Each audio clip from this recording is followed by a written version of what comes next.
Hey, come on, Kurt. All right, look. Today we have Kurt Floren with us. Kurt is first, and let me just say, I am very excited that Kurt's here with us today. He has so much experience as a leader in our county. He also is in a very unique department, right? And what they do, I think the audience, you all, are going to learn a lot about what he does and how important he is for our audience members, our county, our region, and quite frankly, after having a couple conversations with them, for the entire nation, some of the things that this man has done. So look, welcome to Live from LA County, the podcast. Today, this podcast is about bringing to you voices that really enhance our community and that make a difference every day. This is about the people that do that. And today we're going to be talking to Kurt Floren. He's our agricultural commissioner, director of weights and measures for Los Angeles County. Longest title in the county. Absolutely. Let's count. 1, 2, 50. No, I'm kidding. So look, from the produce that our audience will pick up at the grocery store to the accuracy of those scales and the gas pumps that you visit, there is a lot of unseen work that ensures that the lives of us as LA County residents, that we are being treated fairly and that we are safe. And at the heart of this work is today's guest, Kurt Floren, our agricultural commissioner and director of weights and measures. For nearly 2 decades, Kurt has led his department that balances environmental protection, consumer fairness, and agricultural health in one of the most complex and diverse counties in this nation.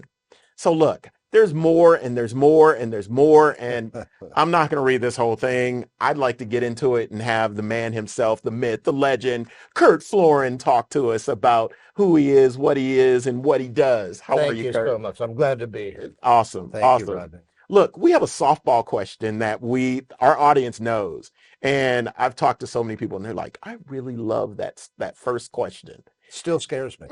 Don't be scared. I told you, don't be scared. Okay. The first question we always ask is, what's your LA story?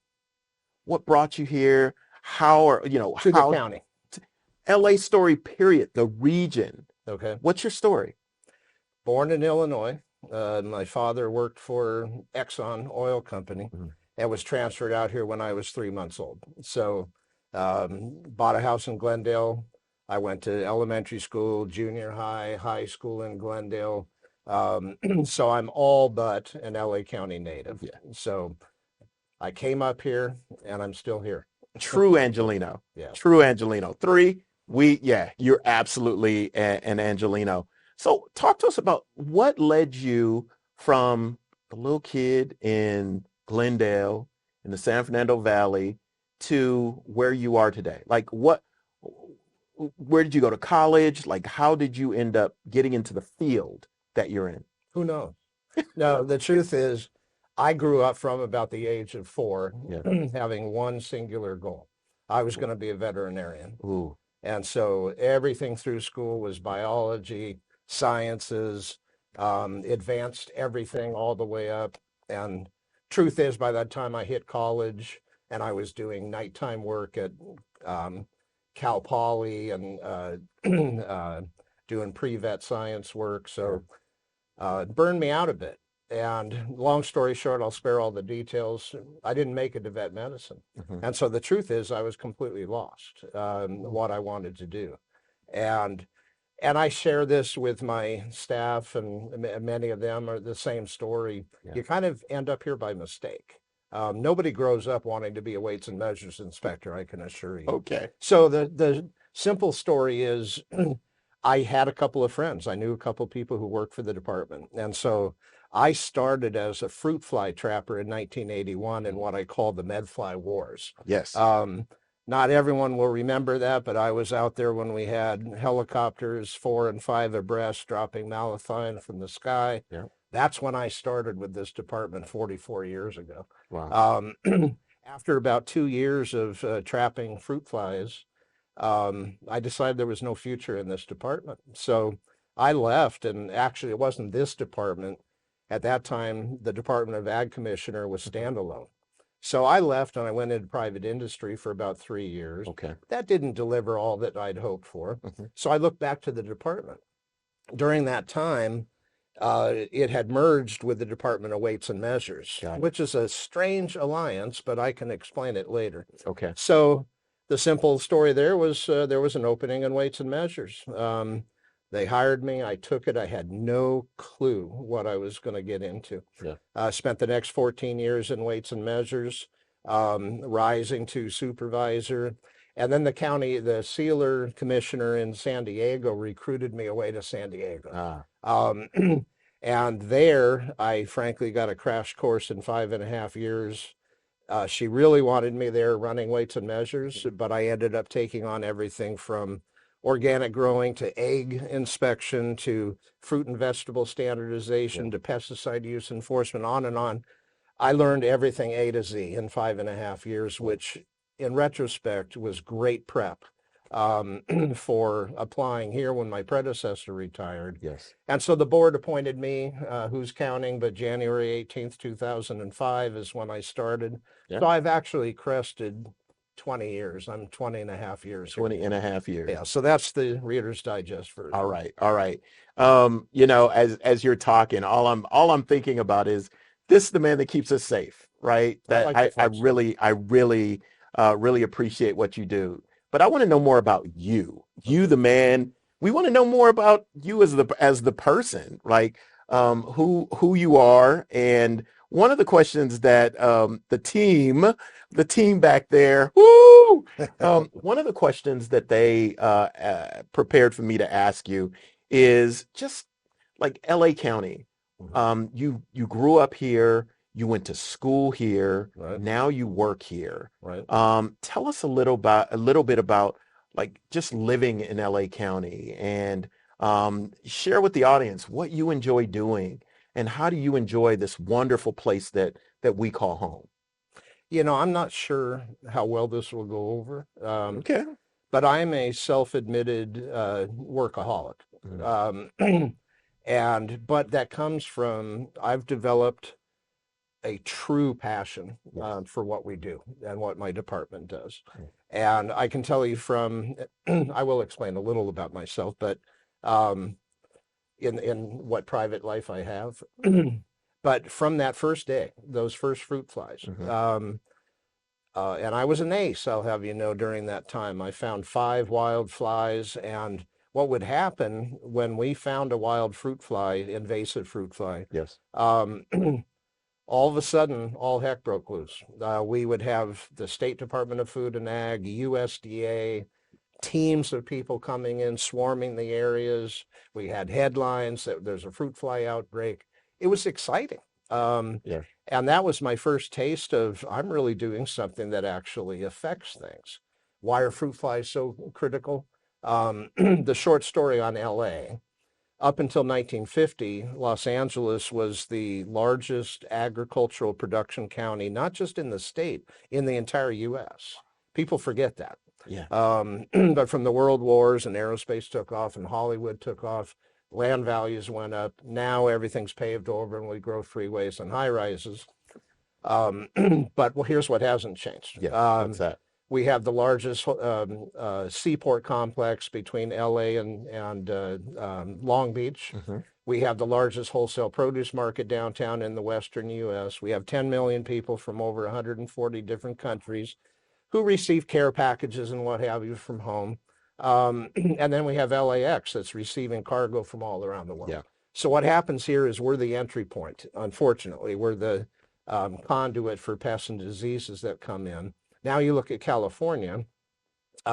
California literally produces over 70% of the fruits and nuts that feed the nation, and over 50% of the vegetables that feed the nation. 70%. 70% fruits and nuts, 50%, more than 50% of vegetables. So we literally feed the nation, literally feed the country, but not LA. See, we moved from production to protection. Okay. So our big job now, and it's the reason we're the biggest ag department in the state at the county level, if we don't find them quickly, stop them, and frankly kill them, those pests and diseases here, before they get out to the neighboring counties and up through the Central Valley, et cetera, that food source goes away. So that's our focus here now. Got it. Yeah. Got it. Let's talk about your leadership, Okay. right? Have crested over 20 years, right, as a leader in a leadership role, running such a complex department. Talk to us about your leadership style and how do you like to lead?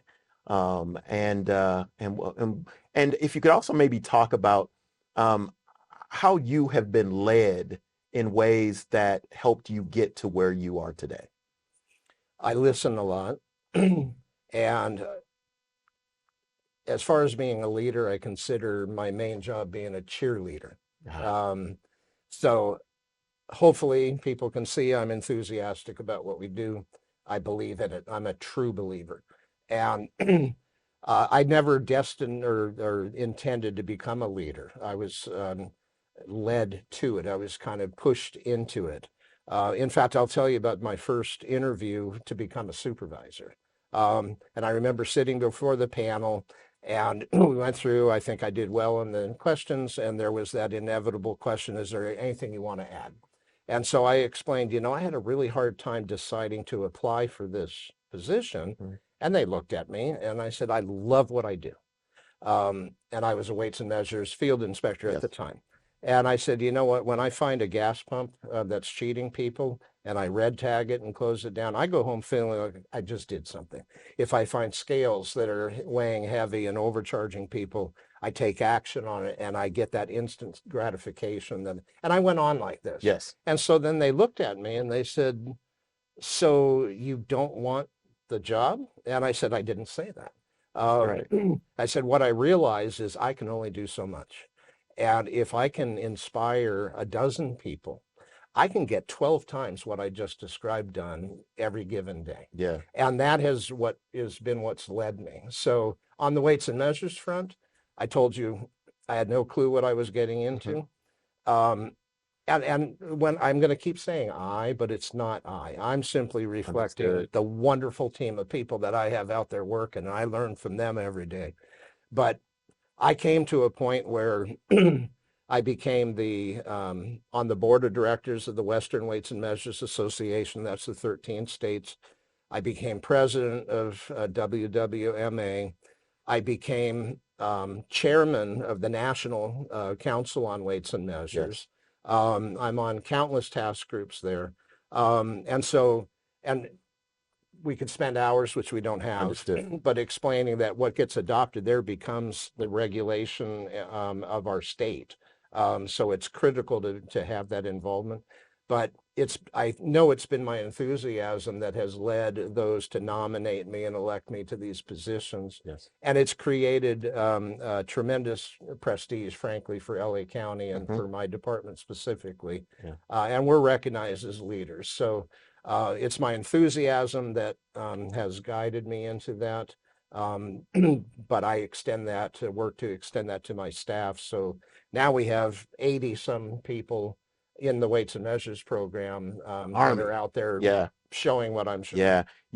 I've had the pleasure of working with quite a few people in your department. Yep. And I could not agree more that they are committed to the work. And I, what I like most about what you said, and this goes to all of our managers and supervisors and folks who are leading, right?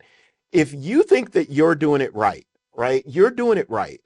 There's an opportunity for you to teach 15, 20, 50 others how to do it right. And you now have your own little army of people who are helping individuals, who are focused on public service and really doing things that are going to help our community. So yeah, and when you're already pre-focused on the same target, you will get there. Yeah. Yeah, and I like that little tip on how to do it in an interview, right? Yeah.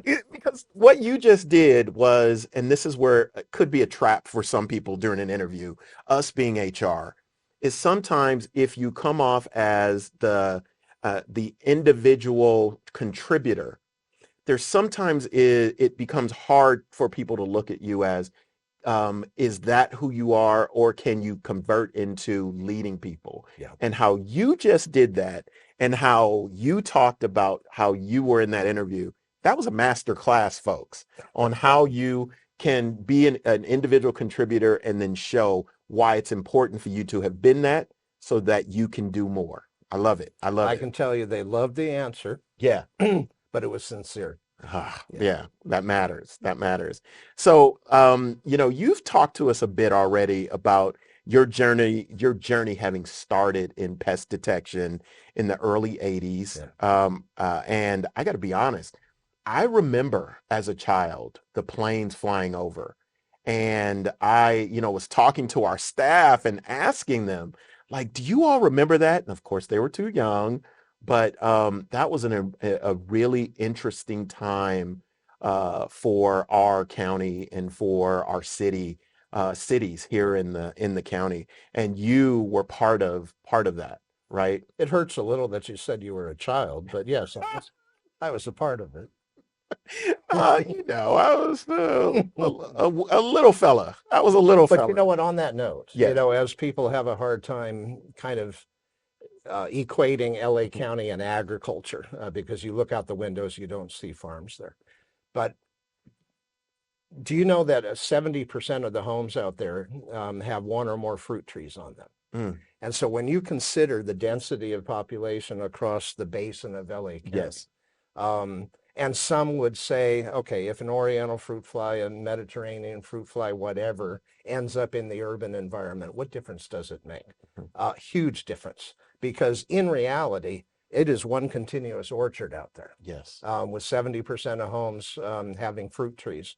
So it can get established here very easily. That's why it's so critical. You remind me. I at my home I have that one fruit tree. I have a lemon tree, right?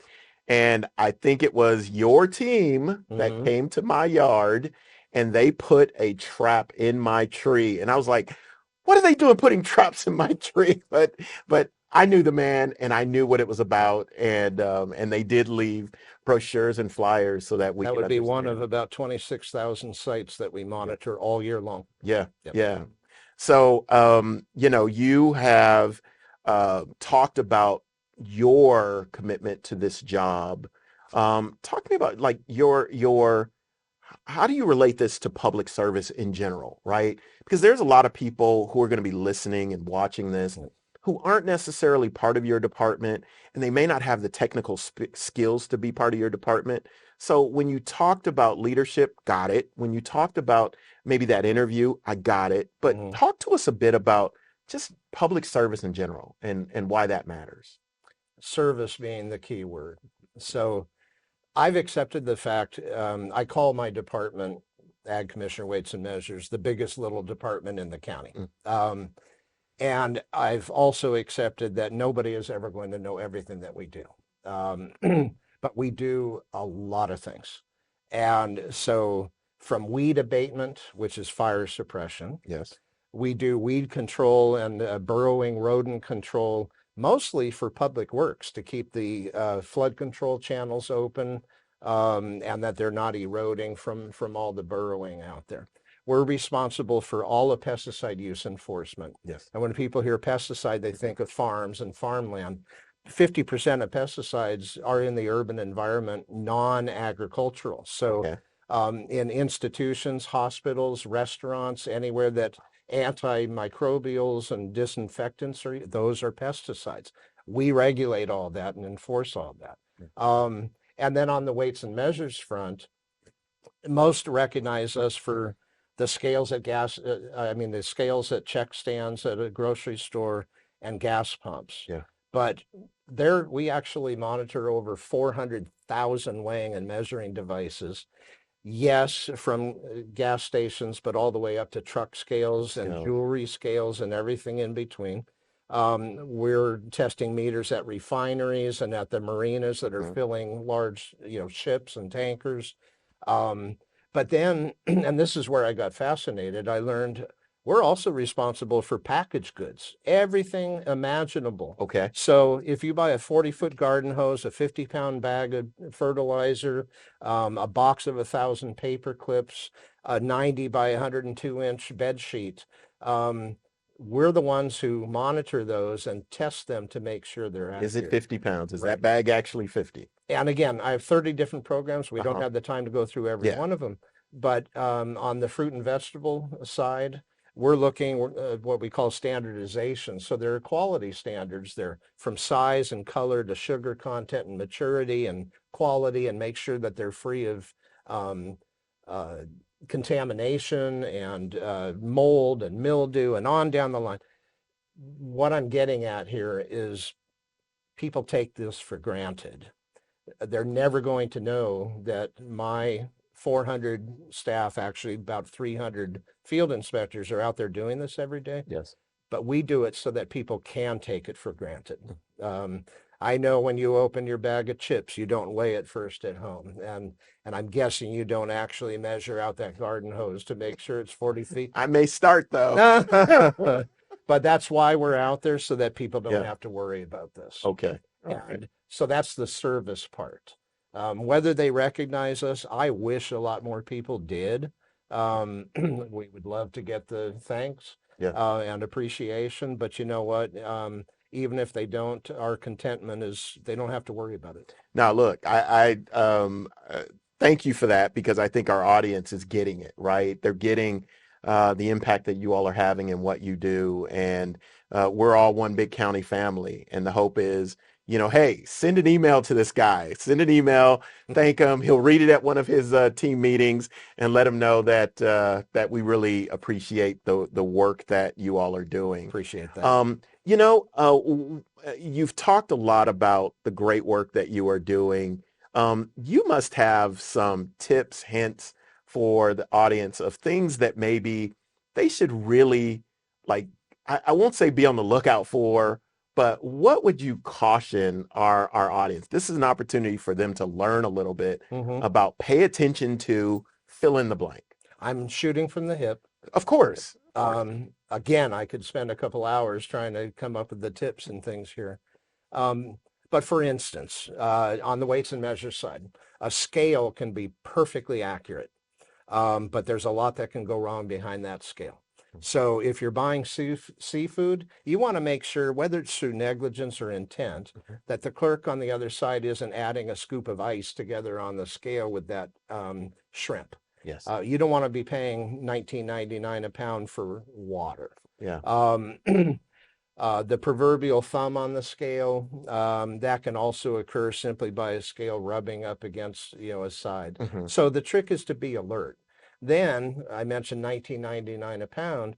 We do undercover test purchases. We pose as customers in plain clothes and go out and undergo transactions just like any consumer would, Yes. because we want to make sure certain things aren't happening. Like, it may say $19.99 a pound, but they put in $21.99 a pound in the scale. That kind of thing happens. So we're looking for that. Okay. On the public safety side, weed abatement. Please maintain your properties. I don't need to preach about the danger of wildfires given the year that we've had. But there's a reason why these requirements are in place and why my staff goes out to make sure that they're compliant with those. So we have lots of information, on our website about what those standards are and how to achieve it. Okay. Coyotes, keep making headlines. Guess who's responsible for addressing bold urban coyotes? My staff is. Yeah. And so the key thing I want the public residents to do, please don't feed them. And there are certain what we call cultural controls. Don't feed your pet outside. If you do, remove any uneaten fruit. Cover your trash cans. If they smell kitchen trash, they're attracted in. Try not to let your pets run free because to a coyote, they're simply prey. But above all means, do not feed them. They don't need it. They will be fine on their own. Yes. But the reason for the whole problem is that coyotes are associating people with food. So if you avoid those things, you'll avoid a lot of Those are good problem tips. and risk. So Those are good tips. I've got lots of them. Yeah, I was walking my dog and saw a coyote Yep. and was like, I'm in the middle of LA, like, and coyotes are all over the place. There's an Um, assumption that they come out of the hills wow. because it's dry, there's no water, they've lost their prey to fires. No, no, they're breeding and they're being born in the middle of the city. Mm, They spend their life here. They're not coming out of the mountains, and yeah, they've become perfectly comfortable around humans. yeah. That's the problem. So hazing, Hmm. wave your arms, yell at them, spray them with water, throw some little pebbles, do something to instill that fear. Yes. And the last thing, a lot of us, you see that coyote, what do? You retreat into your house. Hmm. And that trains them that, hey, that's Yeah. their turf now. So Yeah. Okay. those are some of the tips. So get bigger than them. Exactly. Okay.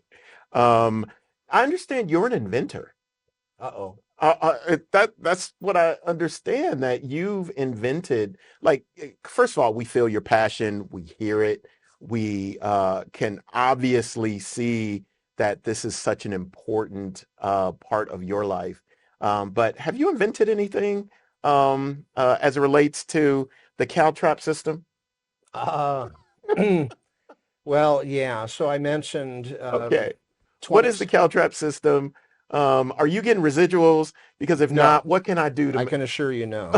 So Okay. So CalTrap is really not a mechanical thing. It's Yes. a What is it? software Ah, program. okay. And I mentioned 26,000 trap sites out there. But in reality, at any given time, we have 26,000 traps out there for fruit flies, Yes. but they are positioned among 200 different parcels that have 200,000 parcels that have 500,000, a half million different fruit trees on them. And under federal protocols, we have to rotate these traps every 6 weeks, Mm. and they're placed 5 per square mile. Um, and there came a point where our grid system, if you take the whole county and grid it out but in square miles, it wasn't matching up to the state's grid. Okay. The only way, all of what I just described were in paper binders. And in order to shift things to meet the state grid, we were going to have to bring in all 60 trappers, take apart all those 150 some odd binders, match them up to maps. So what we did was we mapped everything I just described using GPS. Um, and then we let the computer do the shifting, rearrange it. And while we were at it, we built a data capture and management system so Yeah. that we can keep track of setting the traps, baiting the traps, servicing the traps, moving the traps, and whether there were or weren't any detections made. Okay. And it has been considered as a statewide system now. So Got it. now, did I do the programming? I can assure you, Rodney, I Not did not. But this is another nod to some really intelligent people good. on my staff. Yeah, this is about the staff. Thank you, Yep. staff. Thank you for what you Amen. do, right? He's giving you the kudos. Exactly. They So, deserve it. well, absolutely, absolutely. So look, there's a couple of additional things that we wanted to kind of chat with you about. Now, I know what your department does. Can you talk to us maybe, and we've gotten a lot of detail. In the next several years, we have the Olympics coming, we have people coming from all over the world. Yep. Does your department play into any of the exciting things that are like coming into LA County over the next several years? You guys play into any of that? No, but there's excitement that can come with it. Okay. So anytime that there is international movement, whether it's cargo or people, Yes. again, our role on the agricultural side is prevention, protection at this point. Yes. And so if you watch any of those smuggling broadcasts now on TV, Yeah. it is incredible what people hide, sometimes, through negligence, sometimes intentionally, in passenger baggage. So that's our fear, is that with that huge influx, they can come in. So what are we looking at doing? We have detector dogs now. In fact, I will be flying back to Georgia in a week and a half to Okay. for the graduation of 2 new handlers that we have, and we will be getting 2 more dogs. Um, and everybody knows about drug sniffing and bomb sniffing dogs. Ours sniff out plant material, Okay. and so that's what we're doing. We're worried about that kind of influx. However, on the weights and measures side, aside from scales and gas pumps and such, we do price accuracy checks, what we call scanner inspections. You can have something with a barcode that says 89 cents on the shelf, but they charge $1.29. Yeah. There is the opportunity for opportunists there Okay. to be victimizing. So we will be increasing our work there to protect those visitors that we cherish coming in. Absolutely. Yeah. Well, look, that was kind of the technical, get to know you, get to know the work that you do. We have something that all of our guests have loved, our audience loves it. We have something called the lightning round. And Kurt, be careful, because lightning round, I don't want you to get caught up in the lightning round. I don't want to get caught. Good. No, it's easy, right? So I'm going to just ask you some questions, and you tell me the first thing that comes to mind for you, right? Favorite activity in LA? Oh my gosh, eating. Nice. Okay, so I'm gonna pause it for a second. Give me a restaurant Oh recommendation. no, I'm not naming You're not names. going there? Oh, Okay. no. Oh, that's true. Yeah, we don't want to get in trouble, No, right? no. I neither promote nor dissuade. I like it. I like it. Favorite outdoor activity? Oh my gosh, fishing. Okay. All right. Biggest influence or mentor um, coming up? Thomas Jefferson. Oh, well, I mean, that was actually living in my time. Wherever you want to take it. Now I'm going to make you give both. I'm going to give props to my own father. Nice. Yeah. Nice. A lot of good lessons, a lot of good guidance. Okay. And my mother, Mm-hmm. who said a couple of things. Always give it your best, obviously, but I don't know how many times I heard there's a right way and there's a wrong way. Why would you ever do it the wrong way? Yeah. And I've let that guide me. And you just get that you have that gut, in Yep. your gut, like what's right and what's wrong. Yep. I know. I know. God, our parents Yep. sound alike Bless right their there. hearts. What are you thankful for? Everything, honestly. But I'm going to say family. All right. If I find time for one thing, it's to make sure I take care of my family. I don't want to bypass something you just said. You talked about Thomas Jefferson. As a historical figure, what was it about Thomas Jefferson that you appreciate? He was brilliant. He wasn't perfect by any stretch, and could spend hours on the imperfections there. But in writing, in vision, and in the trust people had in him, moving right up to the Louisiana Purchase and the fascination with exploring the West, the Lewis and Clark expeditions. If you really drill into the decisions he made and the investments he made, it's astounding. Wow. Yeah. Wow. So now we know you're a history buff as well. I became one. I hated it in school. Yes. Now I can't get enough of it. Yeah. Past or present, your biggest cheerleader? Oh, Mom. Okay. That's an honest answer. Understood. Yeah.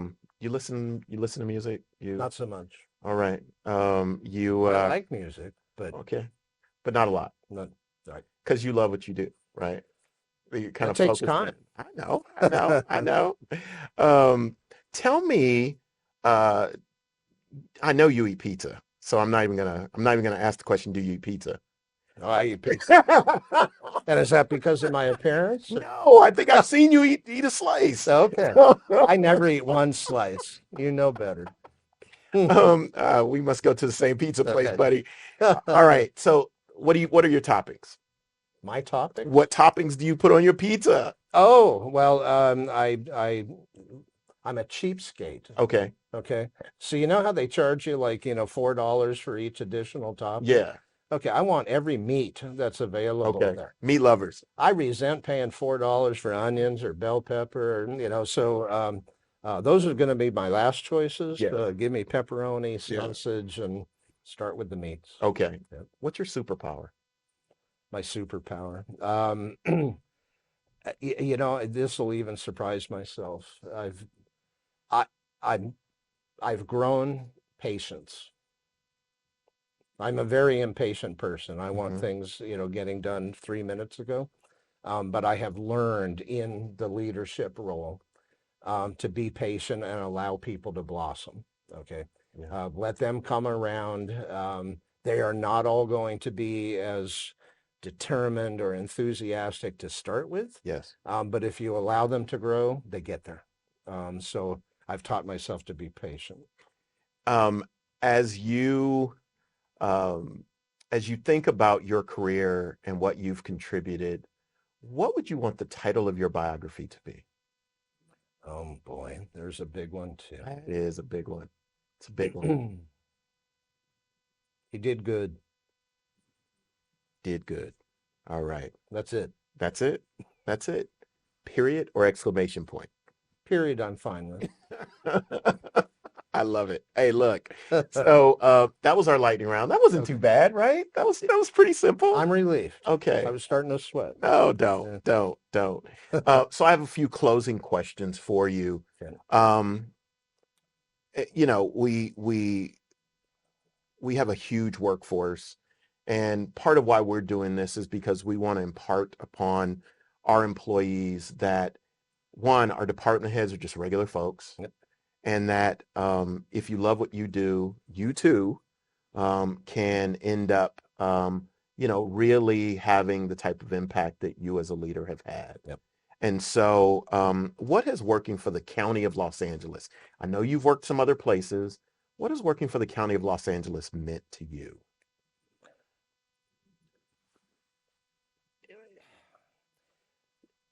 The rewarding thing for the county, you've used the term or asked me about service Yeah. several times here. And and I mentioned about my own department where the satisfaction has to come from knowing that you're serving people. Um, that's how I feel about the county. The county is providing services, it's meeting people's needs. Um, are we getting rich from it? No. um, do we always get thanked for it? No, no. Um, but can we go home at night recognizing we've met the needs of a lot of people? We've really helped them to sustain life itself, or a quality of life. I think that's what the county's all about. Not just in my department, but you go across if it's, Parks and Rec or animal control or certainly health services and public health and on down the list.